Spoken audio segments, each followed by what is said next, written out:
മനോഭാവമാണ് മാറേണ്ടത്.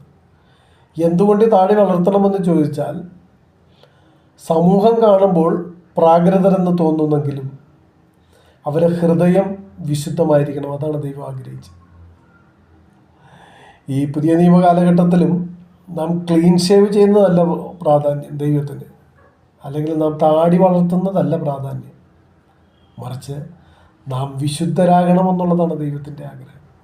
താടി വളർത്തിയാലും ക്ലീൻ ഷേവ് ചെയ്താലും, ഇനി പൊന്നണിഞ്ഞാലും വിലയേറിയ വസ്ത്രം ധരിച്ചാലും മുത്തുകൾ ധരിച്ചാലും എന്ത് വജ്രം ധരിച്ചാലും എന്ത് ധരിച്ചാലും ആ ധരിക്കുന്നതല്ല ദൈവത്തിന് മുമ്പാകെ വിഷയം. ആ ധരിക്കുന്ന മനോഭാവമാണ് ദൈവത്തിന് മുമ്പാകെ വിഷയമായി വരും.